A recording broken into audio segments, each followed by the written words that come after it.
महाराष्ट्रातील तमाम माता भगिनींसाठी आनंदाची बातमी आहे। महाराष्ट्र राज्य शासनाच्या वतीने एक 28 जून 2024 रोजी एक महत्त्वपूर्ण शासन निर्णय प्रसिद्ध करण्यात आलेला आहे। या शासन निर्णयामध्ये महाराष्ट्रातील सर्वच्या सर्व महिलांना, म्हणजे ज्या विवाहित आहेत, परित्यक्ता आहेत, निराधार आहेत, विधवा आहेत, या सर्व महिलांना, ज्या महिलांचं वय 21 ते 60 या कालावधीमध्ये आहे, अशा सर्व महिला यामध्ये पात्र होणार आहेत। या सर्व महिलांना महिन्याला 1500 रुपयाची रक्कम आहे त्यांच्या खात्यावरती जमा केली जाणार आहे। आता ही जी रक्कम आहे त्यांच्या आधार कार्डाला जी बँक लिंक असणार आहे, त्या आधार कार्डला बँक लिंक असणाऱ्या खात्यावरती जमा होणार आहेत। आता या योजनेमध्ये सहभागी होण्यासाठी आपल्याला कागदपत्र पाहूया, कोण सहभागी होणार आहे ते पाहूया व कोण सहभागी होऊ शकणार नाही हे पाहूया। यासाठी सर्वप्रथम आपण कागदपत्र पाहूया। बेसिकली सर्व कागदपत्र जे आहेत ते आपले आधार कार्ड आहे, रेशन कार्ड आहे, आपलं बँकेचं पासबुक आहे, आपला फोटो आहे। या व्यतिरिक्त आपण महाराष्ट्राचे रहिवासी म्हणजे आपल्याला डोमासाईल असणं आवश्यक आहे व तहसीलदार साहेब यांचा उत्पन्नाचा दाखला, एवढी कागदपत्र आवश्यक आहेत। आता शासनाच्या वतीने असं सांगण्यात आलेलं आहे की या नियमांमध्ये GR प्रमाणे सांगण्यात आलेलं आहे की या नियमांप्रमाणे आम्ही कोणत्याही क्षणाला नियम जे आहेत ते खूप क्रिटिकल वाटले तर त्याच्यामध्ये आम्ही शिथिलता आणू। म्हणजे जसं की उत्पन्नाचा दाखला जो आहे जर काढायला 10 ते 15 दिवस गेले तर शेतकऱ्यांना किंवा माता भगिनींना जो अडचण आहे किंवा जो त्रास आहे तो होऊ शकतो। अशा वेळी शासनाकडून हा विचार चाललेला आहे की उत्पन्नाच्या दाखल्याची जी मर्यादा, उत्पन्न जे आहे ते तहसीलदार साहेबांचं घ्यायचं का तलाठी साहेब यांचं घ्यायचं, यावरती जी प्रक्रिया आहे ती चालू आहे। जोपर्यंत अधिकृत माहिती येत नाही तोपर्यंत आपणापर्यंत माहिती देणं उचित ठरणार नाही। परंतु डोमासाईल आणि तहसीलदार साहेब यांचा दाखला याच्यावरती जो विचार आहे तो सुरू आहे। जशी त्याची अधिकृत अपडेट येईल मी आपल्यापर्यंत सादर करेल। तर अशा प्रकारे डॉक्युमेंट जे आहे ते आपल्याला असणं आपल्याकडे आवश्यक आहे। आता याच्यामध्ये कोण पात्र होऊ शकतो हे आपण शासन निर्णय या ठिकाणी आहे पाहू शकता। या ठिकाणी सांगितलेलं आहे की आपण महाराष्ट्र राज्याचे जे रहिवासी आहे ते असणं आवश्यक आहे।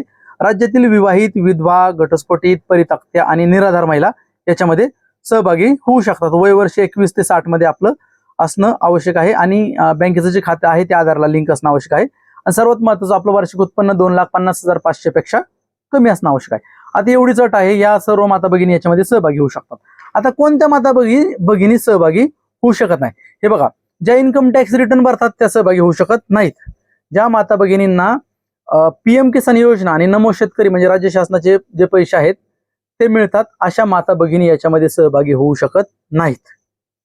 म्हणजे PM किसानचं ज्यांना पैसे येतात त्यांनी अर्ज करायचा नाही, कारण की अर्ज केला तर त्यांना अडचण येऊ शकते, तर त्यांना मिळणार नाही। या व्यतिरिक्त ज्या माता भगिनींना यापूर्वी संजय गांधी निराधार योजना असतील त्याचे 1500 रुपये मिळतात यापूर्वी, तर ज्या माता भगिनींना ते मिळत आहेत त्यांनी अर्ज करायचा नाही आणि त्यांना लाभ जो आहे तो मिळणार नाही। तर ही अशा प्रकारे अर्ज प्रक्रिया, अशा प्रकारे त्या माता भगिनीला लाभ मिळणार आहे। इन्कम टॅक्स रिटर्न भरत असं तर मिळणार आहे। आता या ठिकाणी असं सांगण्यात आलेलं आहे की ज्या कुटुंबातील सरकारी कर्मचारी असेल, एखाद्या कुटुंबामध्ये सरकारी कर्मचारी असेल तर त्यांना मिळणार नाही। याच्या व्यतिरिक्त जर एखाद्या माता भगिनींच्या नावावर जर 4 चाकी वाहन असेल तर त्यांना देखील लाभ मिळणार नाही, असा एक शासन निर्णय शासनाच्या वतीने आलेला आहे, ट्रॅक्टर फक्त सोडून। आता या ठिकाणी सांगितलेलं आहे सदर योजनेच्या पात्रता अपात्रता निकषांमध्ये सुधारणा करण्याची आवश्यकता असल्यास नियोजन व वित्त विभागाने याच्यामध्ये कोणत्याही क्षणाला जो बदल आहे तो करू शकतो, अशा प्रकारची जी सूचना आहे ती सांगण्यात आलेली आहे। आता विषय आहे की आपण कागदपत्र सांगितली, पात्रता सांगितली, अपात्रता सांगितली, आता अर्ज कसा करायचा आहे।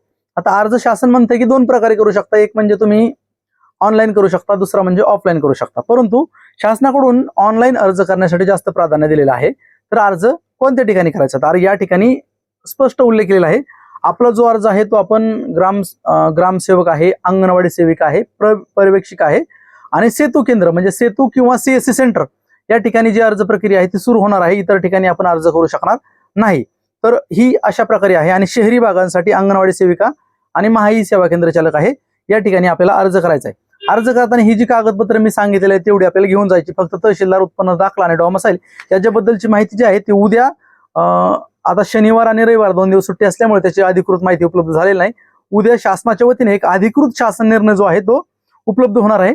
अर्ज प्रक्रिया, वेबसाईट या ठिकाणी सर्व दिली जाणार आहे। तर आपल्याला जो अर्ज आहे जो करायचा असेल तर आपण डायरेक्ट काय करायचं, माही सेवा केंद्रामध्ये जायचं आहे। अर्ज करण्यासाठी मी विनंती करेल की शक्यतो आपण दुपारी 12च्या नंतर सेतूमध्ये जावं, कारण की 12 वाजेपर्यंत सर्व माहिती उपलब्ध होईल आणि 12च्या नंतर अर्ज प्रक्रिया सुरू होईल। तर ही अशा प्रकारे अर्ज आपण करू शकता, सेतूमध्ये आपल्याला जायचं आहे। तर या ठिकाणी अर्ज प्रक्रिया जी आहे संपूर्ण विनामूल्य आहे असं सांगण्यात आलेलं आहे आणि सर्वात महत्त्वाचा, अर्ज करण्यासाठी ती जी माता भगिनी आहे तिला त्या ठिकाणी उपलब्ध राहणं आवश्यक आहे, कारण की लाईव्ह जो फोटो आहे त्यांचा तो त्या ठिकाणी आपल्याला घ्यावं लागणार आहे. त्यानंतर अर्ज भरल्याच्या नंतर यादीचं जे प्रकाशन आहे ते ग्रामपंचायत स्तरावरती केलं जाणार आहे, अंगणवाडी सेविका यांच्याकडे केलं जाणार आहे. तर अशा प्रकारे याची हरकती आणि याचा जो शासन निर्णय आहे तर ह्याची अधिकृत माहिती दिलेली आहे. याची जी राज्यस्तरीय जी समिती आहे ती देखील नेमण्यात आलेली आहे. आयुक्त महिला व बालविकास विभाग हे सन्माननीय अध्यक्ष असतील. या व्यतिरिक्त सदस्य जे आहेत, मग जे जिल्हाधिकारी साहेब सदस्य आहेत, या व्यतिरिक्त आपण CO साहेब जे आहेत ते सदस्य आहेत, ग्रामविकास विभागांचे जे सचिव आहेत ते या ठिकाणी सदस्य आहेत. आता हा जो अर्ज आहे, आता याचा लाभ कसा मिळणार आहे किंवा कधी मिळणार आहे आणि अर्ज करायचा कधी आणि शेवटची तारीख कधी आहे, तर या ठिकाणी ही संपूर्ण जी प्रक्रिया आहे आपण या ठिकाणी पाहू शकता. 1 जुलै पासून 2024 पासून अर्ज चालू होणार आहेत. 15 जुलै 2024 शेवट तारीख आहे व हे जे पैसे आहेत हे 15 ऑगस्ट 2024 रोजी शेतकरी माता भगिनींच्या खात्यावरती जे आहेत ते जमा केले जातील. अशा प्रकारची जी अधिकृत जी माहिती आहे या ठिकाणी आहे. बँकेमध्ये KYC आहे, ही सर्व जी माहिती आहे ती दिलेली आहे. आपण पाहू शकता आता एक 2 ते 3 दिवसापूर्वीपासून आपण जर पाहिलं तर शासनाने आता काय केलंय, तुमच्या आधार कार्डवरती जी जन्मतारीख आहे आणि पॅन कार्डवरती जी जन्मतारीख आहे ती टाकाय सांगितलेलं आहे. आधार कार्डवरती पूर्ण जन्मतारीख नसेल तर ती अपडेट करायला सांगितलेली आहे. म्हणजे ही जी KYC आहे संपूर्ण राज्यातील बँकांच्या मार्फत आणि देशातील बँकांच्या मार्फत करण्याची जी प्रक्रिया आहे ती देखील सुरू करण्यात आली आहे. त्याच्या म्हणजे आपल्याला जे पैसे आहेत ते DBT-द्वारे डायरेक्ट येणार आहेत. म्हणजे तुम्ही जरी चुकीचा खाते नंबर गेला तरी आधार कार्ड जी बँक लिंक आहे ती होणार आहे. तर ह्याची जी अर्ज प्रक्रिया आहे, याची जी वेबसाईट आहे, अर्ज कशा पद्धतीने भरायचा, कसा असणार आहे, अधिकृत डॉक्युमेंट्स प्रॉपर कोणते लागणार आहेत, याची सर्व जी माहिती आहे मी आपणापर्यंत सादर करेल. आणि हा शासन निर्णय आता मी तोंडी सांगितला, हा जर तुम्हाला सविस्तर जर पाहायचा असेल तर याची लिंक मी डिस्क्रिप्शन